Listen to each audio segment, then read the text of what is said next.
Hello, Tom Levecchia here with a quick live. I'm going to have finishing up my Tabak. I just wanted to jump on to do a quick live to give some channel updates. I'll wait for some people to come in as we start. So as people start to trickle in, I just want to give some channel updates again, go over a few things, and got some cool and exciting announcements, which I want to share with everybody.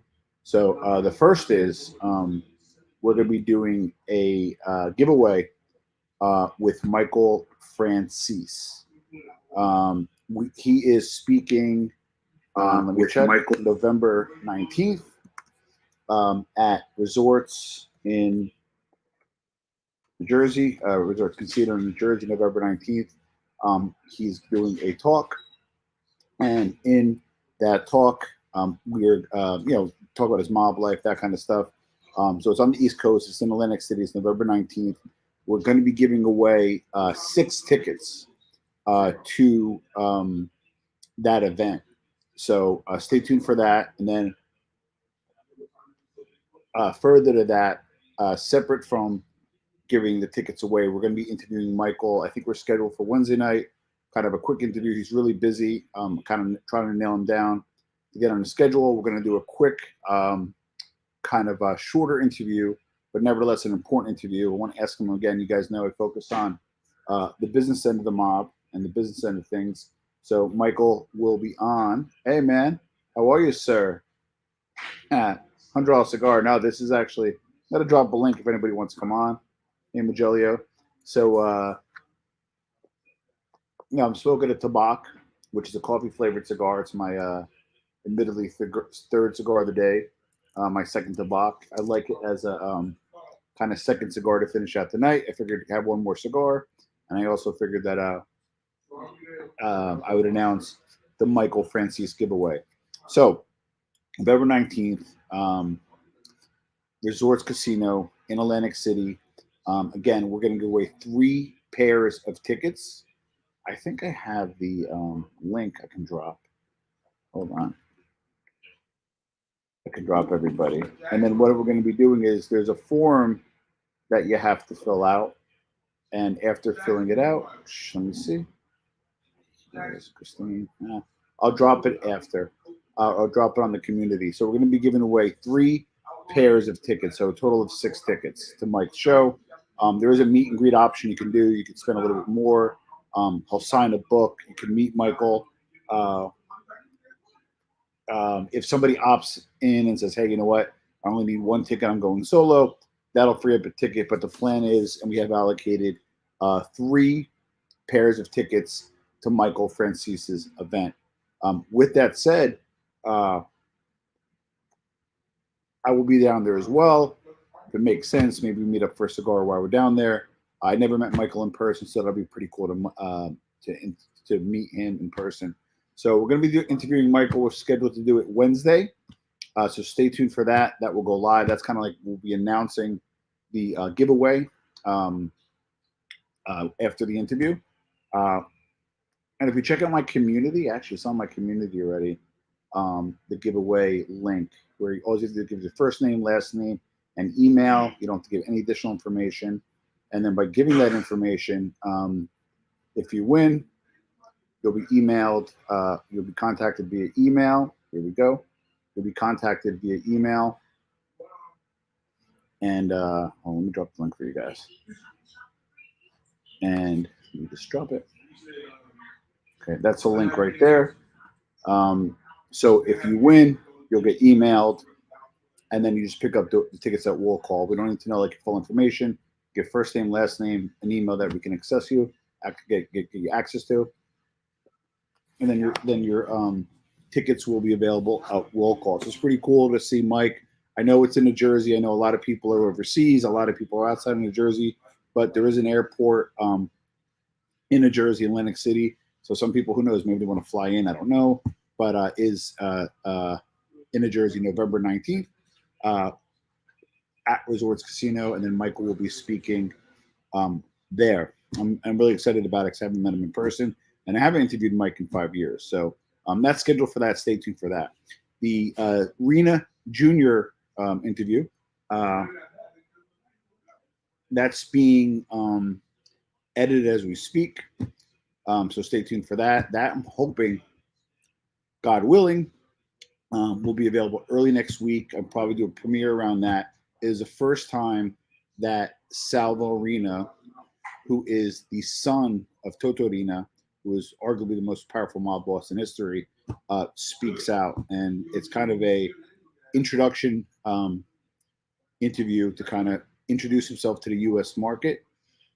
He's never did a U.S.-based interview, his first one, and it's just taking longer to edit. It's in Italian, so we're going to have one with English subtitles. We'll launch in natural language in Italian with English subtitles, and then we're also going to have a voiceover with me speaking English, and then his voiceover for English. I got some feedback on the Escobar interview. A lot of people on iTunes were like, listen, I appreciate that she spoke Spanish, but I'm an audio person. A lot of people listen to the YouTubes. So I'm also working on getting a version of the Escobar interview that's also in English. My wife's going to do the translation for Senor Escobar. So stay tuned for that. So yeah, so we've got some big things popping off on the channel. The views are through the roof. We're hitting 600,000 views almost in the last 30 days. The stories have been insane. Hey, Buffalo Billy, how are you, buddy? And again, Magelio, hello again. So the channel's doing really well. Record number of views, close to 600,000 views. The shorts are killing it. And then if you notice, we're kind of maximizing the library and putting about 4-minute clips up from previous shows. I'm really busy with the kids, life, business, etc. So I haven't done many fresh content, but we have a lot scheduled. We're going to be interviewing Bill Catola Jr. next week. I'm really excited about that. Also going to be interviewing Tim McBride, the largest pot hauler in history. He was on. Check out his interview on concrete. Really excited about that. That'll be next week as well. So I got Francis, Bill Catola, and Tim McBride. The following week, we got the guy, Lou DeVita, who wrote The Wiser Guy. So we got that as well. So I have a ton of interviews lined up. The Rena interview is going to be dropping. The Rena interview I'm really, really excited about. The guy does not do any interviews. And like I said, it's the first one in the U.S. So I expect to do as good, if not even better than the same interview. There is an international component. So I'm really excited about that. Okay. So Alda, thank you. What are your thoughts about the present economic situation? I made some predictions on this channel. Any more coming? Okay. So I do want to address that. I did say a while back that the stock market will crash and we will have an economic crash. I was pretty much right. The Dow at the time was around, I think, 36,000. And what is it today? Let's take a look. 28,000. So off 7,000, greater than 20%. So we're past the correction mode, which would be 20%, which we all knew was coming, but I went beyond that. So we're actually beyond that. And in my opinion, we are in a recession. So here's what I think is going to happen. In the housing market is going to lead the decline. So for example, great, those people that have a lower mortgage, fantastic. But if you look about it, no, this is I'm at my local cigar bar. You own a house, and you put down 20%, a $500,000 house. You had a mortgage of $250,000. That same amount, if you had a $390,000 house with mortgage rates as they are at 6%, you put down 20%. It's still $2,500. So in terms of equity on a house, that house essentially low and interest rates by 30%. So you're having inflation, meaning it has less value to it. So I'll give you some of the pros and I'll give you some of the cons. If you're holding cash position, I don't like to hold on to a lot of cash. I personally don't. But if you're holding on a cash position, hold on tight to it. If you like to trade currencies, I would buy the British pound, which is almost on par with the dollar. When I went to UK 20 years ago, it was 1.4. So now, because of inflation, the dollar is stronger overseas as well as the euro. So if you have the cash and you have the time, this is the time to travel. You could basically travel to Europe, well, not rather EU, but Great Britain, UK, as well as EU. You could basically travel for like 40% off. So when you go there, your dollar's going to go a lot stronger. That's one of the positives for the inflation. One of the negatives is everything's expensive. Most businesses are raising fees. I go to BJ's, you go here, you go there. Things that were $3.90 and shopping for 4 kids is now $5.10. Everything's expensive. So I predict a steady decline first. Next shoe to drop, or the first shoe to drop from today, and this is my prediction, is the housing market. So you're going to be in a situation where you're going to say, okay, great, I owe $500,000 on my house. But then now inflation is going to cause the housing market to slow down. They're seeing that in new homes. You're now going to see it in existing homes. So as a result, your house is going to be worth less than what your mortgage is. And we're going to have a light situation that we had the crisis from 2007 to 2009. Number two, people's disposable income is going to crash, or if it already has for most of us, right? Where our dollar does not go as strong. We're not making more money. Good luck asking your boss for 11% raise, or good luck me asking my clients to say, hey, by the way, I have to pay my employees more now. Could I go ahead and raise your retainer? Not going to happen. So basically, a lot of us are going to eat that, and it's going to slow down our spending and disposable income. The third, corporate profits, where a lot of the taxes come from, they're going to take a bath too. Why? Because of lack of spending. So put the seatbelt on, buckle up. My prediction is pretty much about 80-90% right, where we got past the correction phase. And now we, I think, are going into a crash. My recommendation, canned goods and ammunition. I think that's where we're going to be. So that's my prediction. Just what I said was true. It's going to continue. And I don't foresee any recovery in the economy to like 2024. It just is what it is. I don't mean to be gloom and doom. I would hold on. I don't like cash. I think cash is a waste. If you had cash in an account 12 months ago and you still have that same amount of cash you do now, it's worth 11% less. So you definitely want to put that cash to use. Believe it or not, if you don't need your cash, you want to laugh, you can actually get good bonds and you can get good CDs. You get CDs like 4% now. So if you have the money to, hey, you know what, I don't need that cash, I want to lock it up. I know 3% is not a huge return, but if you want to be conservative, if you're in your 50s, 60s, and you don't want to get too crazy with your investments, you could maybe do like some CDs and stuff. So, thank you, Philip Spade.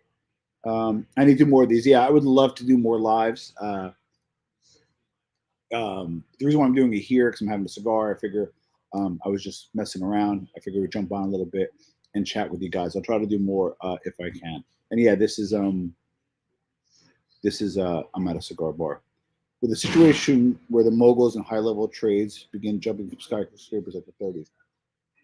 No, because the smart people, the smart money, they call it, are hedging, or they've been hedging, so they're actually going to make money on the shorts and the shorting. So I actually think it's going to be the opposite. I think the people that have the real money and foresaw this coming or foresee this coming are going to make even more. So, what to do at the individual level again, I would hold on to cash, which actually hurts the economy more, but who cares about the economy? You got to worry about yourself, right?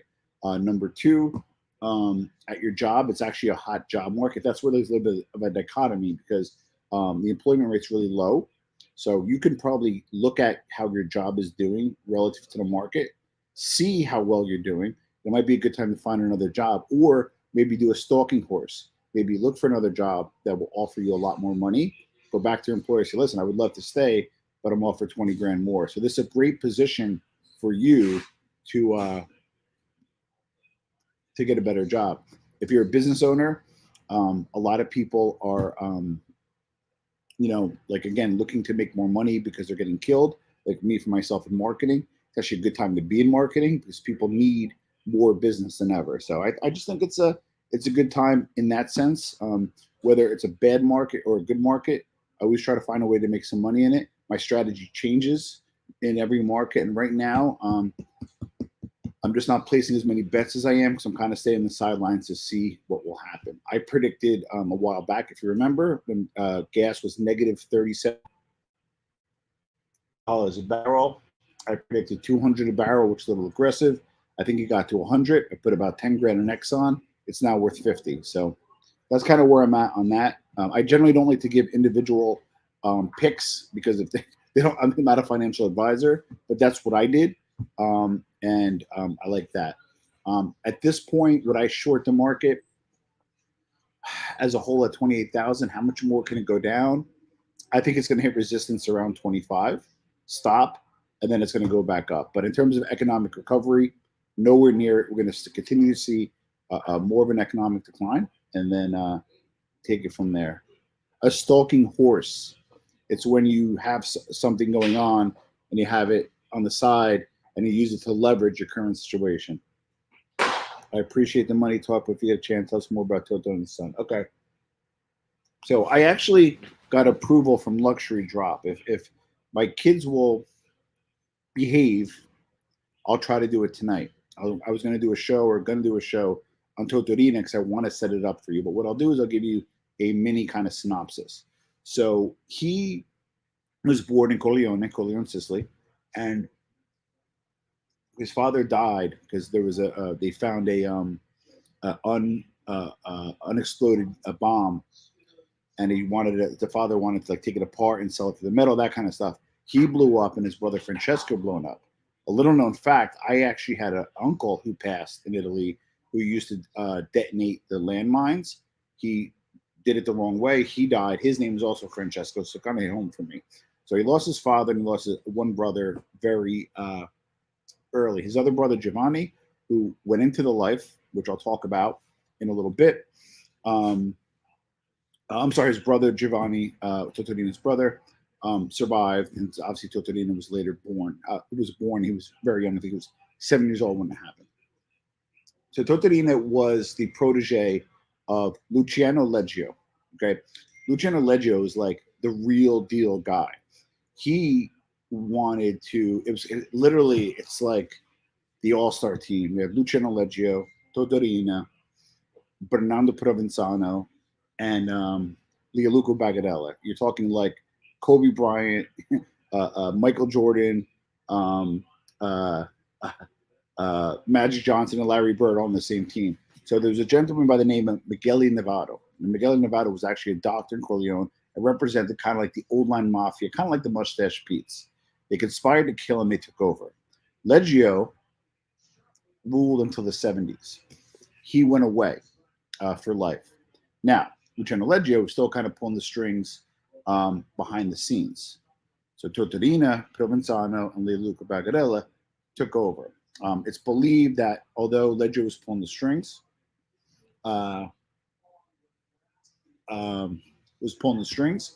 Totorina was calling the shots. Totorina killed somebody, I believe, in the 50s by the name of a bar fight.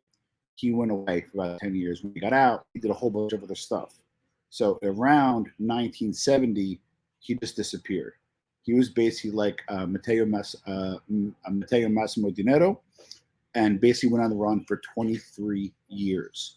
And he was ahead of Cosa Nostra for that time. Now, if you guys remember, especially around my age, is he just wiped everybody out. He killed Stefano Bontate, who was head of the Palermitana family. He took out pretty much the rest of the commission. He got Gaetano Badalamenti to leave Italy. He started the Pizza Connection and just basically took over the heroin trade for the Sicilian Mafia, as well as what was believed to be eventually the billion-dollar trade of the construction trade for Palermo. Palermo had a renaissance. And they pretty much owned all the contracts. So with that being said, is he had two sons, Giovanni, who went into the life, is now doing life in prison. He's an uomo di onore, made man, and he's doing life in prison. And he basically, under the Article 41 bis laws, he's not seeing the light of day. Salvo Rina, who I interviewed, he's known as Rina Jr., did about 8.5 years, and then wrote a book called Rina Family Life, which is about their life on the run. I'm going to give you the good. I'm going to give you the bad. He was pretty open about his father, talking about his experience with his father growing up. The bad is he is not a pentiti. He's not an informant, and he would not talk about any specifics about the life. It's just the deal that we had. Those Italy's just like the U.S. You don't want to. I don't want to put anybody in jail by asking them the wrong question or him answering the wrong question. He's a smart guy, but we've got to do the primer interviews first ever in the U.S. about his life on the run. So he was found Totorina, the Maxi trial. He wasn't there. I believe he was found guilty in absentia, right? And he knew a guy named Salvo Lima. Salvo Lima controlled all the taxes for Sicily. A private company controlled all the taxes. So basically, Cosa Nostra controlled all the taxes collection in Sicily. They made hundreds of millions of dollars by doing that. Salvo Lima assured Totorina that there's a long appeal process. So, hey, great for the bosses and the serious guys in the life. Salvo Lima, make sure that we win on appeal and then we'll all come out of hiding, right? Salvo Lima did not hold his end of the bargain. He couldn't bribe the right judges. So he killed Salvo Lima, but then he killed two extremely important people in history. As they say in Italian, Bergoglio, which is a shame what he did. He first blew up at the Capaci massacre. He blew up Falcone. Judge Falcone Giovanni Falcone was a judge, a magistrate, and was driving with his family. And this guy named Bruschka and a few others detonated about £1,000 worth of explosives and killed 6 people, including his wife, bodyguards, and so forth. That was in 1993, I believe, or 92. And he had a mentor by the name of Paolo Borsellino. A few months later, Paolo's visiting his mother in this neighborhood in Sicily, and they just pretty much blew up the entire block and killed them as well. So they weren't fucking around. And on top of that, did multiple bombings in mainland Europe, in I think Pisa, Venezia, Rome, and a few others. Now in Italy, it's not just obviously they killed innocent people in the bombings in mainland Italy, but also ruined like architectural treasures. Now the thing about that is, the reason why Rina did is there was other like bands called Brigante Rossa, other bands that were like terrorist groups in Italy. He was trying to make the bombs go off in different places to get the diversion off of him. It didn't work.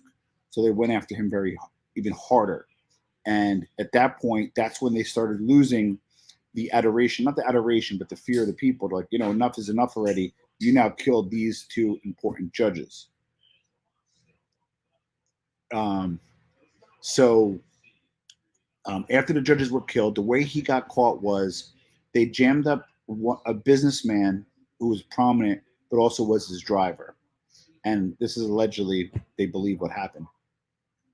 That he says, hey, here's where Totorina may be staying. He was hiding in plain sight. Imagine like John Gotti going on the run and hiding out in Brooklyn. That's what he did. He was protected. I think the government knew where he was. I think he wore out his welcome. And number 2, I didn't bring it up to him, and nor should I. I think Bernardo Provenzano was the one, or is believed, that dropped a dime on him so he could fully take over. That's just hearsay, just my opinion as a mobologist. I have no basis for that fact. Bernardo Provenzano took over allegedly in 1993 and then ran the ship to 2006. The way they found Bernardo Provenzano was Italians are very habitual people. They owned a lavanderia, a laundry service. So they couldn't find out where it was, but they noticed every day they would leave the house with like a certain package and it would be delivered. So they followed this like sheets and different garments, whatever that were to be washed. Sure enough, they followed him and they found Bernardo Provenzano in 2006. It's believed that the current head, La Coppola, and the Sicilian Mafia as a whole is Matteo Massimo Dinetto, who's been on the run since then. The guy is a ghost. Nobody knows who he is. And he's the most powerful mafioso probably right now in the world. They seized Totorina's assets. So in my opinion, like every good gangster, I believe they only seized part of Totorina's assets. When they took his assets away in the 90s, they were in the neighborhood of $125 million. I will repeat, $125 million. That's back then. And just like Magelio will know, any good Sicilian is not keeping all of his money in one place.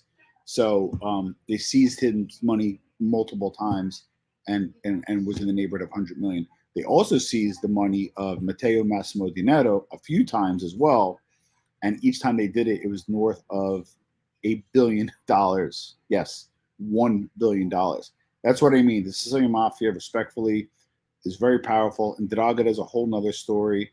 I did a great interview with Anna Sergi on Mobsters Inc. Check that out. We talk about the rise in Draga. I'll do a short on that as well, so stay tuned. So that brought the Tortolina Junior interview about. Let me just check some of these comments. Cool. I'm glad you appreciate it. Is Martin Scorsese making a film about Sammy the Bull? I don't know. I know he signed something, and I interviewed Karen, as you guys know, and I wanted to reach out to Karen to find out what the deal is. I don't know if she could tell me or not. I'm good friends with her friend, which is his niece. Let me find out. I don't know. I'll find out what I can. Are the halcyon days of MobTube over?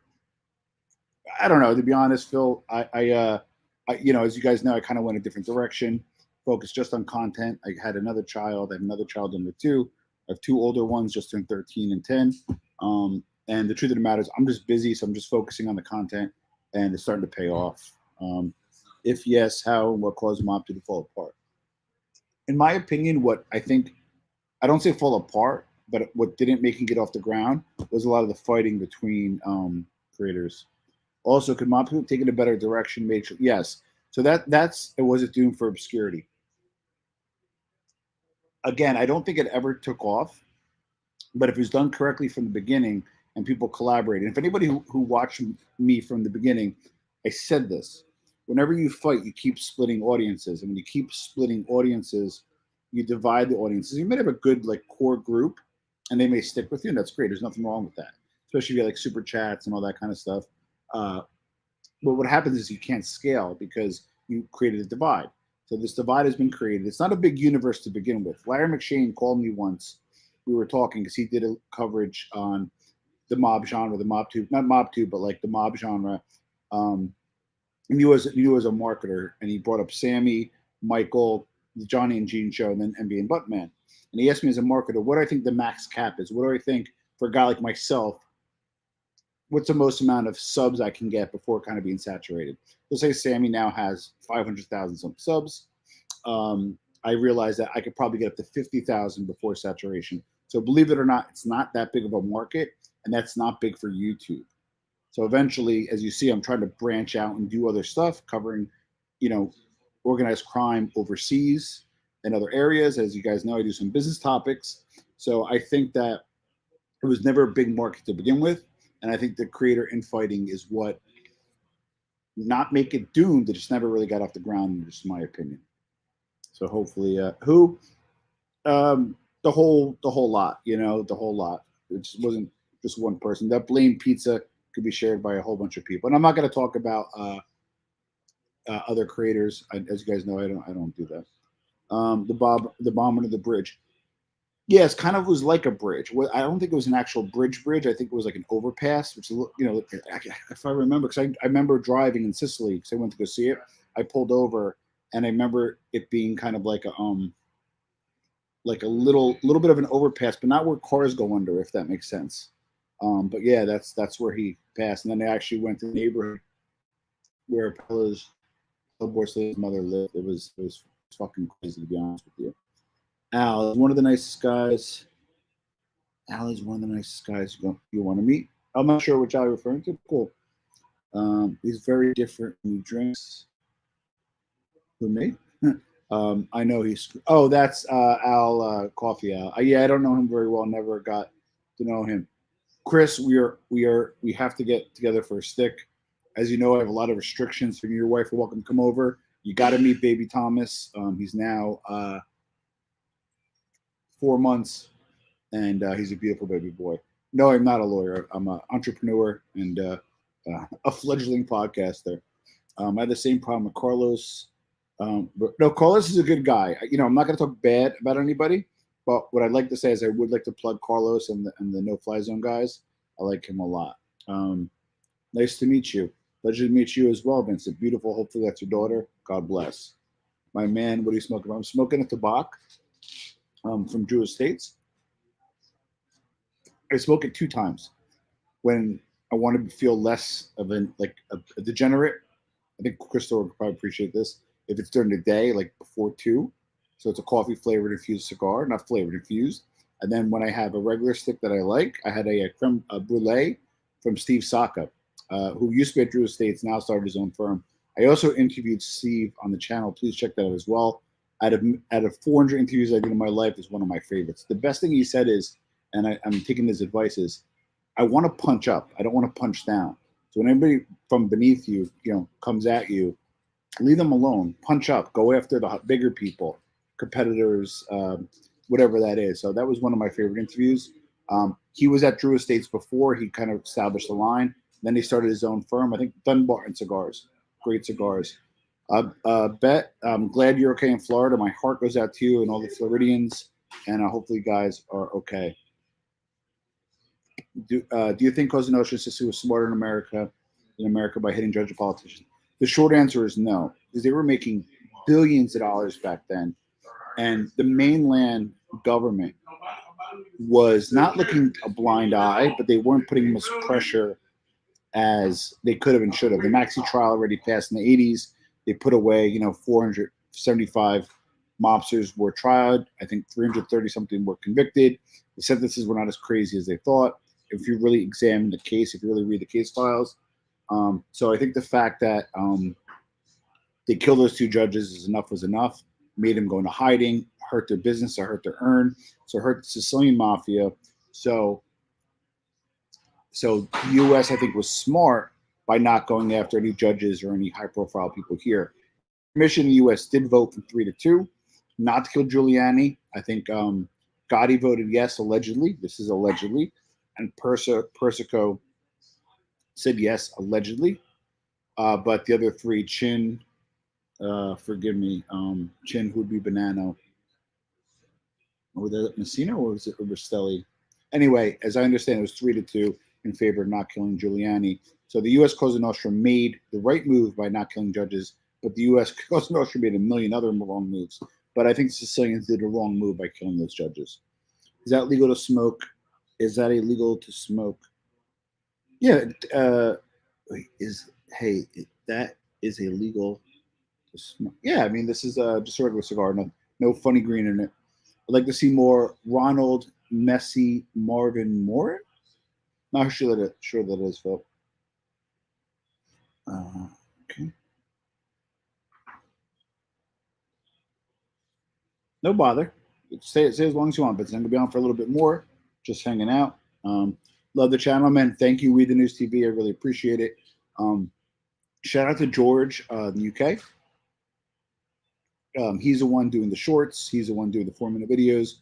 I hired him and to help grow the channel. And I felt that I had a really strong library. We're going to do a year special. We're coming on a year anniversary since the NBA Buttman broke up and the Armchair NBA started.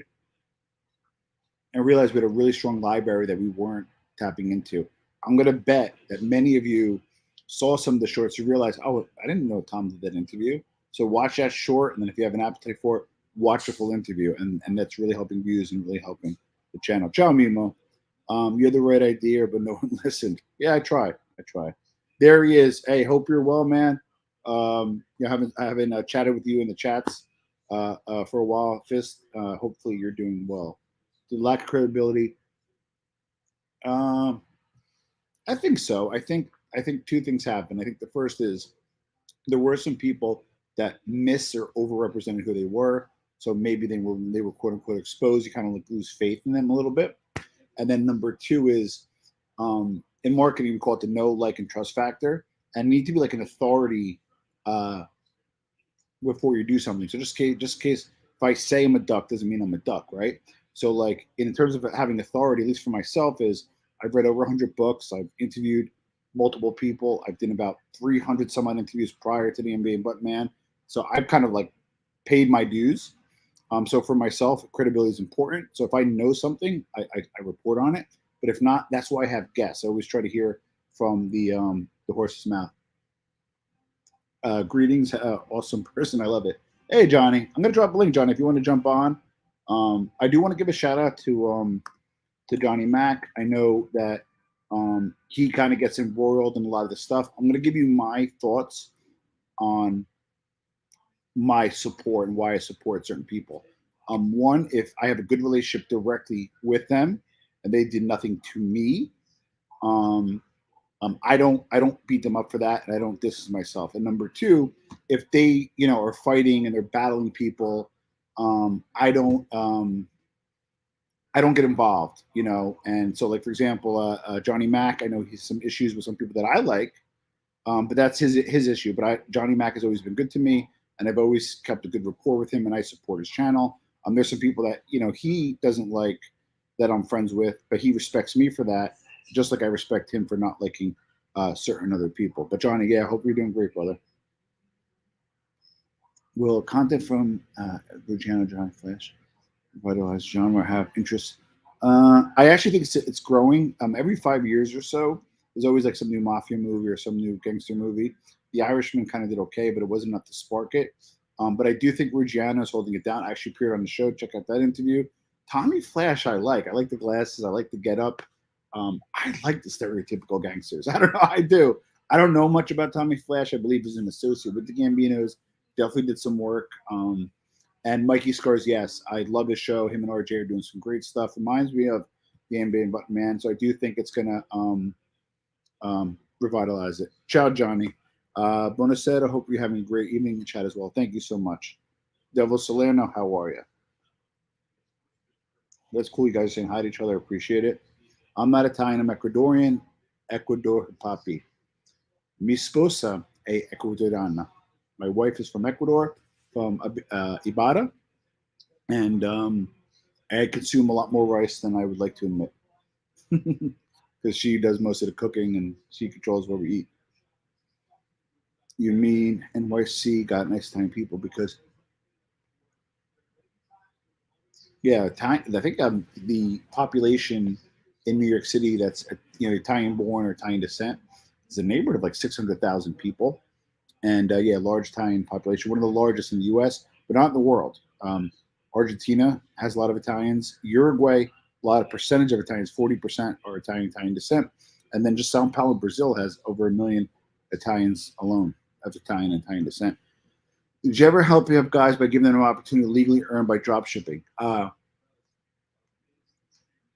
Yeah, so there's this arbitrage that the government will give you $5,000 to basically build a site. I had one guy who gave a verbal commitment. He wanted to do it. He just wasn't the right timing. And I'm in talks for somebody else. So I do have some spots open if you want to do it.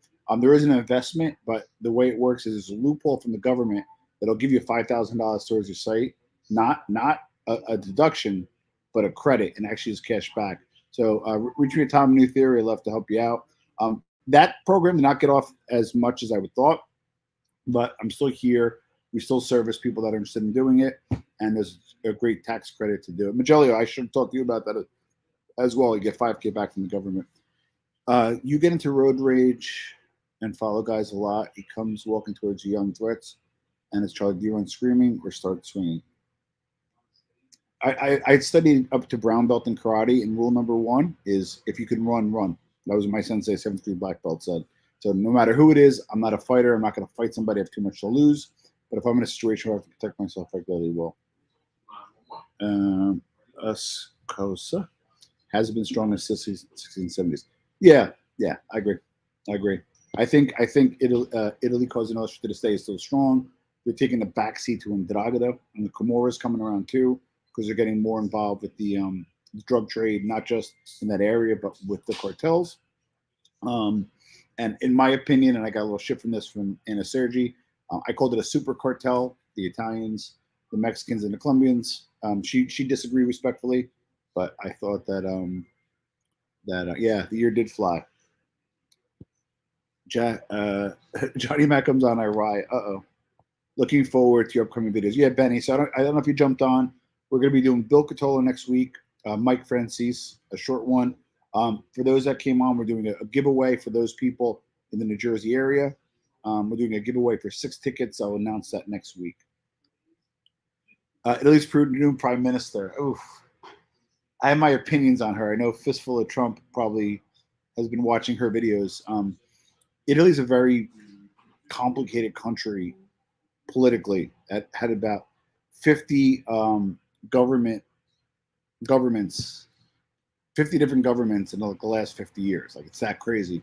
So I have a wait and see attitude. I like what she has to say. I'm just a little concerned that I like what she has to say, and I like her messaging. And I think she's going to bring Italy to a place where it needs to be. Italy's a very socialist country. Also, Italy, believe it or not, has an existing communist party. About 1.5 to 3% of Italians are actually communists, which I don't agree with. So I just want to do a wait and see attitude on that. I like what she has to say. Just like politicians, I have a high level of distrust. Oh, let me relight. You guys want to put more questions or thoughts while we're yeah, my only concern is I get concerned because that lineage to that party goes back to fascism, man. Italy's a funny country. Gianni will tell you. Oh, funny country.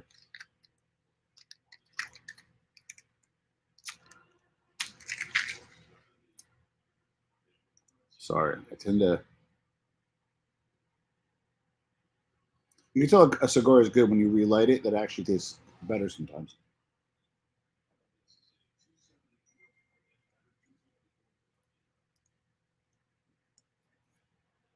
Here we go. All right.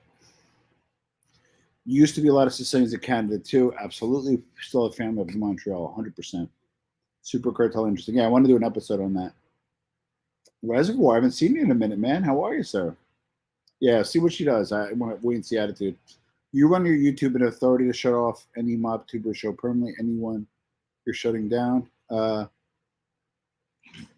if no, I believe in free speech. I believe in people sharing their opinions.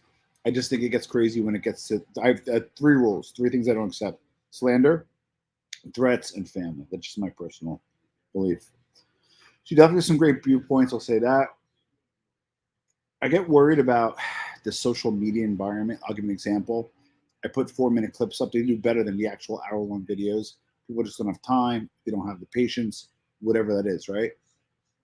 So I'm seeing a lot of clips on her, but when you kind of deep dive a little bit, again, I'm just wait and see attitude, but I might do a show on it. You and John Panisi were a great team. Yeah, we had a very nice run. Listen, I respect John. We had a great run. He did great things for the channel. He did great things for my career. He kind of springboarded me, just like I springboarded him. That's just my thought. This is the most complete channel in regards to organized crime. Yeah, like I said, I'm really working really hard. I'm gonna do a lot of more of Italian LCN. I want to do a lot more in Draga. I really do. Like, guys, they do like 70 billion a year. Like, I they're arguably probably, like, in terms of power, finances, and resources, like they're up there with the Sinaloa cartel easily. Give us your own opinion. Tom, is Italian American steam food better in Italy? The food's better in Italy for the simple fact that they do not use steroids or hormones, and everything is made fresh. So, for example, when you go to eat for that day, if you're in a small town or even the big cities, you actually go and get bread from the panaderia. What is it called? From the bread guy. So your bread you get that day. Generally, when you eat during the day, you eat your bigger meal during the day. You don't have leftovers. The meat, again, there's no hormones. Believe it or not, when I go to Italy, which has been a minute, and I'm going to go next year, is I actually get like GI distress. I get like my stomach kills me. Why? As an American, my body's not used to like clean food. And Italians, believe it or not, are thinner than us Americans, even Italian Americans, for two reasons. When they cook their pasta, which they eat almost every day, they make it al dente.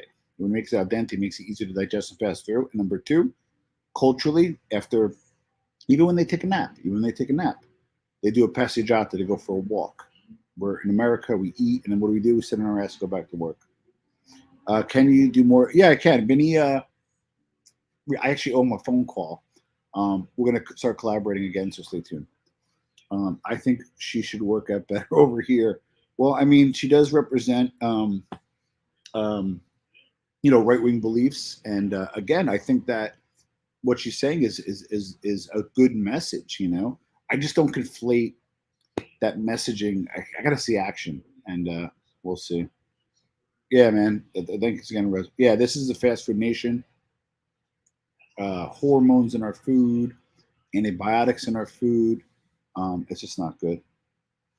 30s clips equals views. Yeah, I agree. I agree. Definitely better in Sicily and Italy. I agree. You got Aj over there, Tom. My wife does as well. I just do because it's clean food.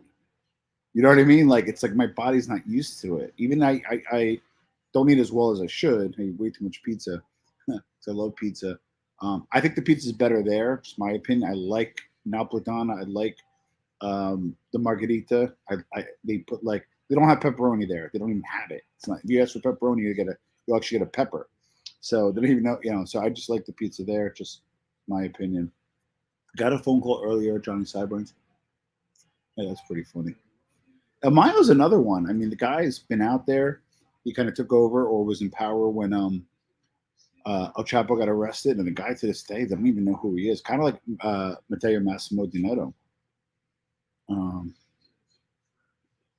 let's see if I could. Let's see if I can. I don't think I can here because I'm on my laptop. I would love to show you a preview clip of the. Now it's on my desktop. The arena interview. I would love to. Tommy Sig's doing very well. Good content provider. No drama channel.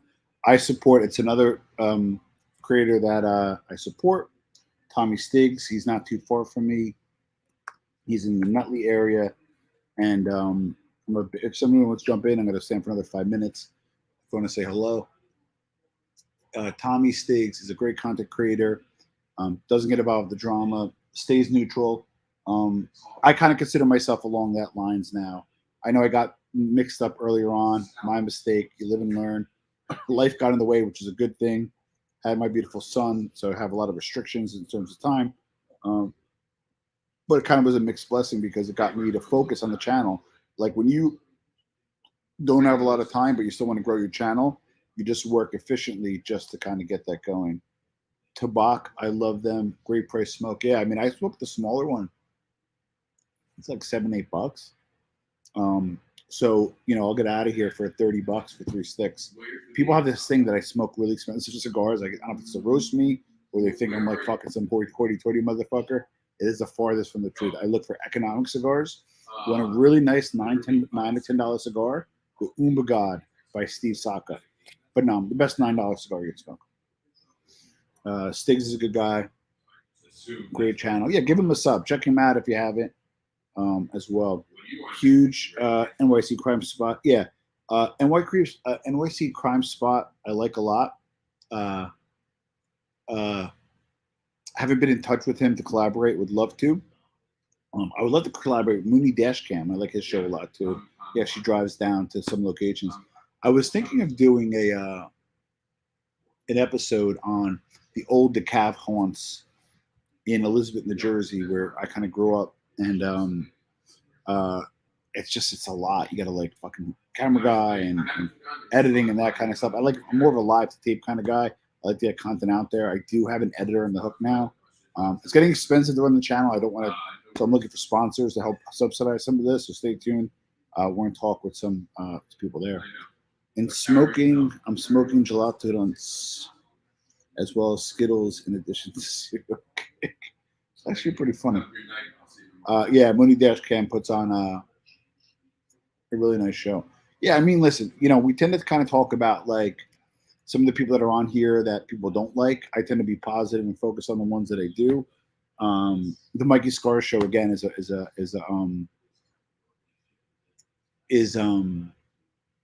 breath of fresh air. I'd love to have him on. Him and I got a little bit of a funny beef joking around. I call it sauce. He calls it gravy. So Mikey's on my crap list right now because we did a survey and gravy actually won. I don't understand that. There's not a word for gravy in Italian. The word is salsa, which is a topping. Gravy's brown, but I owe Mike a dinner, and I'd be happy to collect. Yeah, so Lanceros for Cohibas. That's interesting because Johnny, they're hard to get. Lanceros. That's an interesting shape. It's a hard to make shape. It's hard that tobacco to bind. It's a longer stick. It's a nice long smoke. Johnny, we have to maybe meet up and have one with you. Cereal cake. Uh, yeah, there is a brand, not cereal cake, but similar to that. But yeah, it's nice. Yes, it is. Belmont Tavern is great. Make sure you have cash. They only take cash, and I would say it's probably one of the most authentic restaurants in New Jersey still, and that's a Lucchese spot to this day. Mooney has a great channel. Yes, he does. Yes, cross between cereal milk and wedding cake, two marijuana strains. Interesting. Well, John Wolf returned to YouTube. I didn't know he left. I always liked John, but I don't get it though. Once in a while, he would like used to get on me, and like he would do like a little show on me and kind of roast me a little bit. I always thought we were cool. I still think we were cool, but we'll see. Yeah, Mooney has Grace channel. I just didn't like the film of the guys outside the club. Oh yeah, I think he did a thing on like after the bust. But yeah, like I belong to a social club. Chris, you got to come up. You got to come check it out. Love to host you. When you come up, maybe the wives they can convince a little bit with the kids, and I could head over there. Chris. You know, so Magello asked me what the name. Oh, thanks, brother. Thank you, sir. Grazie, Fratello. I appreciate that. Thank you for that. I wasn't expecting that. Very nice, generous gift. I appreciate that, Magellia. When you listen, I'm gonna Uber you here, brother. Just come. We'll go to the club. I'll get you your shirt, and we'll pass the time. And thank you for the generous gift. It's really appreciated. And you know, you guys probably know anything that I get for the channel goes back into the channel, to our employee George and to our team. So thank you for that. La Roma de Cuba this week's stick for myself. Okay, Roma de Cuba is I was on it for years in my 20s. That was my go-to cigar. I love the Pyramid, the Roma de Cuba. I also like the La Gloria Cubana is another favorite of mine. So, and again, Magelio, thank you again. And it is sauce, and hopefully Mikey will come on, or I'll go on his show, and we could debate that respectfully. But again, shout out to Mikey Scars, and check out I Like show as well. I know he sometimes gets in the mix. I know it could be controversial, but he's a talented guy. He's a supporter of the show, and Magelio, I do appreciate you helping out. So, anyway, so in terms of social clubs, um, if you belong to a social club, it typically is either by town. So the Baladese Club, my family's from Balata in Italy, and that's in Elizabeth. A lot of old timers, a little farther away, a little removed from it where I live.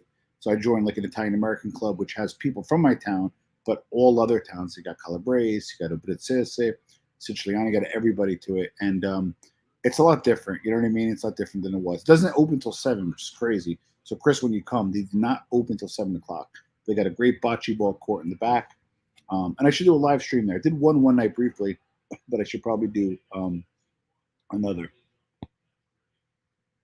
Again, Magelio, thank you for the generous contributions. Greatly appreciated. So let me just see. I'm gonna drop the link once more if somebody wants to pop in. Got a few people hanging out. I don't do great on my lives unless I do like an interview or I got something big going on. I'm not a big live guy, as you guys know. I just it's a time constraint. I don't plan it. And when I plan it and I put it up there and I give notice and I have an interview, it generally does pretty well. Uh, so the other thing is I smoke these to a nub. I know I get shit for it. Jason, JSV Capital, he's going to be joining the show too as kind of a co-host. He smokes to the label. I never understood that because those that smoke cigars, you kind of enjoy them by thirds. The first third, the second third, and the third. And to be honest with you, the Tabak, the last final third, is my favorite. So I smoke to the nub. So if you're gonna roast me, you're welcome to. But I smoke it till my fingers burn. Cereal milk is a hybrid marijuana cookies. Oh, interesting. Interesting. So, Thank you, Luciana. I appreciate it. So we're close to almost 15,000 subs. I think we're like almost 14.8, like 500 subs in the last week. It's crazy. And the shorts are doing really well. We're posting those 4-minute short videos. If there's any videos you want me to do a short on, you want like the crust of a bit, email me Tom New Theory. And I'd be happy to do stuff in the library. The Pablo Escobar interview was wife was really happy about the interview. It did about like it's around 86,000 views. Kind of slowed down a little bit. And I was chatting with Sammy the Bull's niece. I'm like, I was surprised. I thought she would actually beat Sammy's interview. And she's like, well, no, you hear directly from Sammy versus hearing from a wife. It's not going to do as well. Number two, I got a lot of shit about the subtitles. So again, I'll get an English version out, and I'm sure that'll do very well.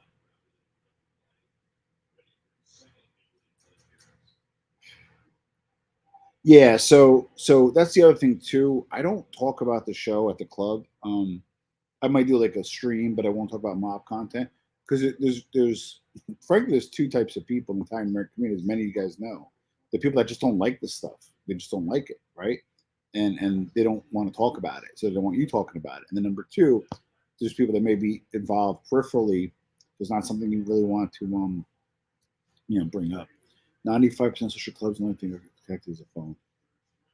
I agree with that statement. So you just smoke TN, that's what the flavors that agree. The only thing is Chris smokes very heavy cigars. I think he smoked LFDs, was it? Smokes very heavy cigars. Chris is a man's man. I think if Chris came over to my house and brought over his favorite cigar, I would probably be on my ass. But I would enjoy the company though. I'm sure it doesn't count, but my favorite Cuban Supreme. Yeah, 15,000 soon. I also don't know if you guys know, I acquired Mobsters Inc. that has like 33,000 subs. I keep getting shut down for monetization because there's some old videos on there that are borrowed from other places. I got to clean up that channel, and then Mobsters Inc. is something that we're really going to be doing some cool stuff with. That's going to be like the premium mob content. We're going to make that into a powerhouse, and I wanted to make it into like a lifestyle play. So stay tuned. I smoke. It's about where the ring is. That's what Jason does, but I finish. Zittles.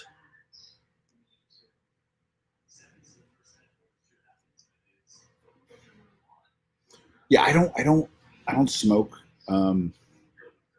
weed, so I wouldn't know too much about it. But yeah, good. Tiny flavors. You know a lot about this, Philip. Interesting. We just got legal in Jersey, recreationally, and they're starting to pop up some places. I think a lounge in town got approved, so that's going to be coming out shortly. I want to see if I can show you guys a preview of the. Ooh, I Dropboxed it. Hold on, guys. Hold on. Hold on. Let's spit. If you guys could just keep the chat going while we're here.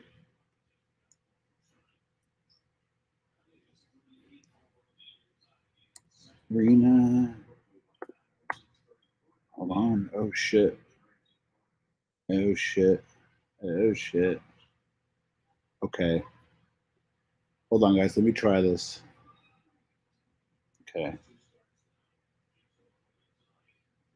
Okay, sleep. Hold on. My slides. Share screen. Okay, I'm going to show you a quick preview. Hello, Tom Lemecchia here with a very special edition of the Armchair NBA. This is history in the making. The first time ever, Salvo Rina, the son of Toto Rina, is going to speak to American media. You're seeing it first on the Armchair NBA podcast. Before we begin, I just want to give a shout out to the show's sponsor, JSD Capital. Okay, hold on. Ricontaci il suo padre del tuo punto di vista di figlio. Io per me è stato sempre mio padre, nel senso che siamo cresciuti in una famiglia di 4 So in that one, I asked him about a little bit about his father and what was his father to him. My time's a little rusty, but it was workable. figlie, quindi portarci a scuola no, però ci portava. That's what I asked him, that question. I was like, was he your regular father? Was he home at night for dinner? Did you go out for gelato? Did you bring you to school? Like, did he do the fatherly things? He didn't bring him to school every day. It's obviously it wasn't practical, but he did take him out for ice cream and he did kind of do things with him as a father, which is insane. Imagine your father is the most wanted man in the world and he brings you for ice cream. I just think it's insane. Oh, that's cool. Yeah, they do. They play cards. Um, both. They play American cards, so they'll play Hold'em. I just don't have time to go. And they also play Scolpa, Tiquinetto, all those Italian cards as well. Yeah, Briscola and Scolpa, see. Leaving consumers focused, alert, happy, relaxing, blah, blah, blah. Philip, check out. Runs like Skittles. Gion here, try. All right, let me see if I can give you one more little tidbit from the interview, just so what your guys beak a little bit. Let me hit another spot. Oh, nice, nice. When did you first realize who your father was? Quando hai capito per la prima volta chi era suo padre? Ma per dirti la verità non l'ho mai, nel senso, noi siamo nati io sono il terzo dei figli, noi siamo nati, i primi 3 figli siamo a distanza di 14 mesi l'uno dall'altro, quindi bene o male si può dire che noi i primi 3 eravamo i gemelli, nel senso che a distanza di 14 mesi mia sorella aveva 3 anni quando sono nato io. Siamo nati in una situazione di... So his brother, who I said is serving a life prison, he always calls like his twin because they were close in age. His sister's 3 years older than him, and they seem to get along. I would love to get his sister on as well. That would be pretty cool. At least my guy has some color to his skin. Just kidding, Tom. I actually have a little color recently because I've been outside doing like fucking yard work and shit. So it's been interesting. Hey Tommy, how are you, buddy? Oh Grant, how are you, sir? I'm gonna drop the link once more. Again, nobody's biting to jump on, but if anybody wants to jump on real quick, I'm here. That's too much battery. I have 30%. I probably have about 5 or 10 minutes left before the battery dies out.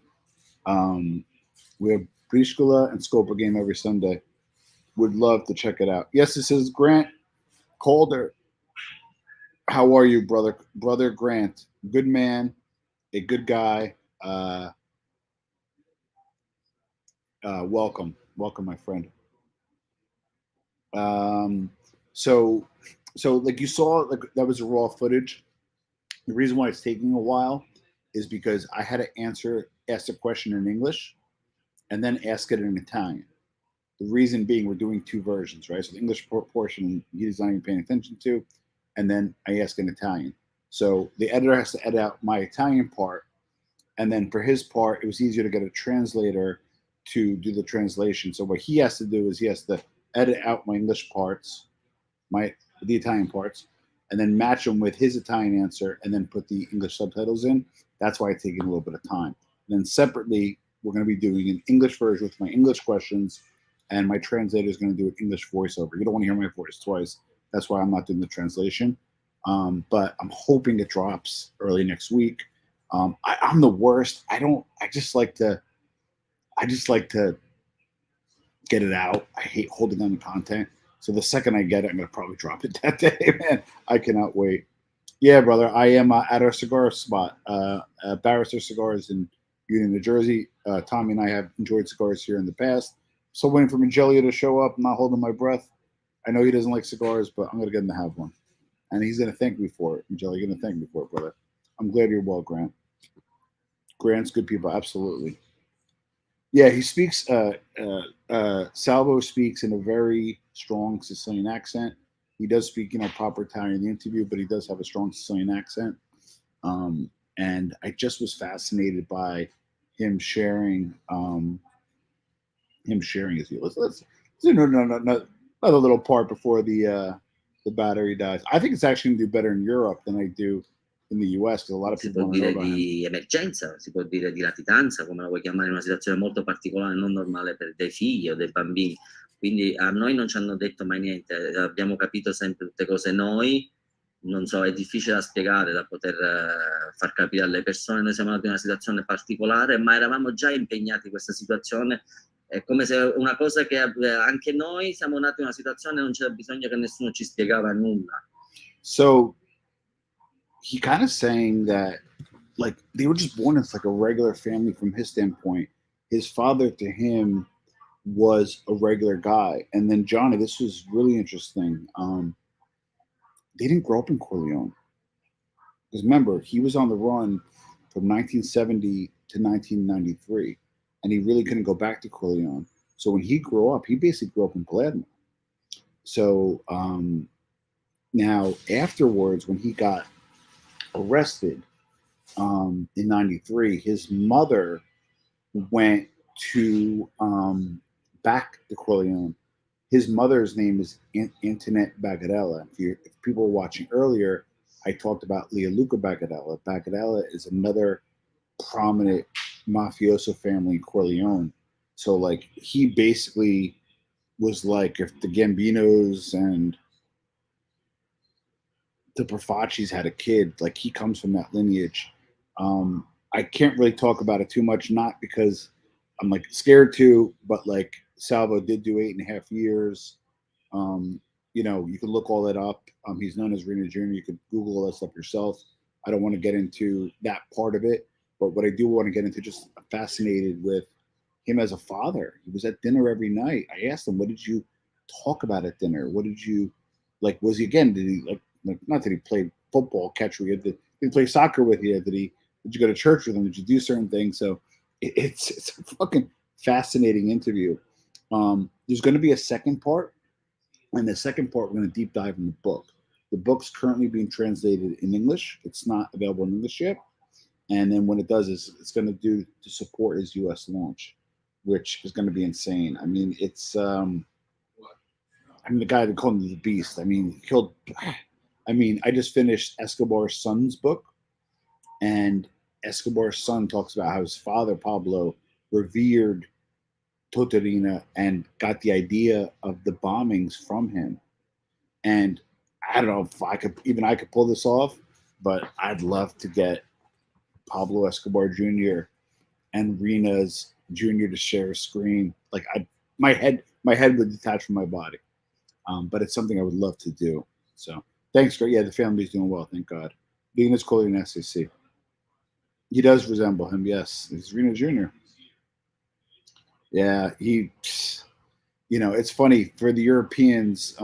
We're very lucky with the channel. About 10% of our audience is in the UK and Ireland, 6% in Australia, and the people in Canada tend to be a little bit more in tune with what happens in Europe. So there's an appetite on this channel for this. But in Europe, like he did some Italian television. He did like 1 or 2 spots. That was it. He does very little media.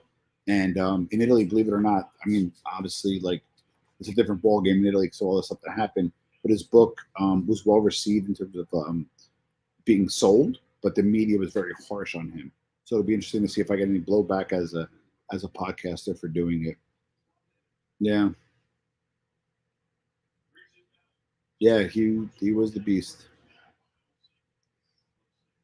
Sweet. Good luck, brother. Enjoy, and I'll give you a call soon, my friend. I'll give you a call tonight if I can.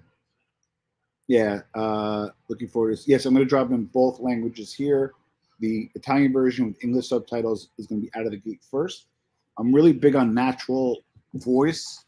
I know, people want to listen. The iTunes people are going to flip out, but that's going to drop first with English subtitles, and then the true English version is going to drop as well. So, all right. So that's pretty much it, guys. So the channel updates are the Francis giveaway is coming soon. We'll be giving away 6 tickets or 3 pairs of tickets to the Francis event at resorts in Atlantic City on November 19th. We're going to be interviewing Michael next week, a short interview, talk a little bit about what he's going to be talking about, that kind of stuff. Bill Catola is next week, so I'm really excited about that. I've been wanting to get him on for a while. I like Bill a lot. He started a podcast called 11th Avenue Podcast. Please check that out. Tim McBride, I'm really excited about, one of the largest marijuana haulers like in history. He was on Concrete Podcast, crazy story. And then the Rena interview, like I said, is going to probably drop hopefully Monday. Hopefully. Check out the Pablo Escobar wife interview if you haven't already. I think it's one of my best interviews. She was very open. She didn't avoid any answers. I do have some thoughts on how involved she was. She says she wasn't too involved in terms of decisions or helping out or blah, blah, blah. It could be culturally where, he's machismo, didn't want to listen to her, or frankly, she might have been shielding herself from possible blowback. But you can see in her eyes, you don't even need to understand Spanish. Even if you weren't looking at the subtitles, there's a certain level of PTSD that I think she experienced and pain. And, we talk about, Pablo Escobar, Tortorina, and all that kind of stuff. And it's interesting from a historical perspective, but there's still families behind these people, the loved ones and so forth. I'm going to watch her, my lady friend, Papa Sicilian immigrant, turn that off. Beautiful. We push back, troll on real holding community to account. Okay, fair enough. Grant, Grant and I were friends. He has a different stance on informants, which I respect, and that's why Grant and I get along. Now, just so you know, Udina Jr. is not a supergrass, as they say in England. He's not an informant. Pablo Escobar's wife, not an informant. So I'm also trying to get some really prominent people on that didn't inform. So my show is not just all about informants. I try to take different points of view to deliver up good content for you guys. Like police department for YouTubers, for the guys that won't go to the cops. I love Grant. Good man. Nah, man. Grant, you have total right and goodwill to break my chops whenever you feel you need to. I might pop back on later. Like I said, I have Luxury Drop did a really great piece on Rena, and I reached out to them for approval. They agreed to let me use it, the clip, because I didn't want to. There's a lot of research on him. I want to do it correctly, so I found a video that I'm allowed to unpack, and there's a chance that I may do it tonight if the wife permits. If not, I'll pre-record it. So listen, thank you all guys for checking it out. I know I'm not a big live guy. I know we don't the big numbers like a lot of people. I don't like to buy live views. It's just not the right move. But nevertheless, I really appreciate each and every one of you working our ass off and providing you good content. Like I said, I'm limited in time these days due to, business and familial constraints or responsibilities, but it's not going to stop the content. We have 3 interviews next week. We have the Rena piece dropping, and I just want to say God bless you all. Thank you guys for everything. For those in Florida, my thoughts and prayers are with you. And I just appreciate you guys checking out the show. Goodbye, everybody, and have a good night. Good night, Chris, Grant, Tommy, Johnny, and so forth. Buffalo Bill, Jim Jelly, I'll give you a call in a little bit. And thank you so much, guys, and I'll see you all soon. Thank you.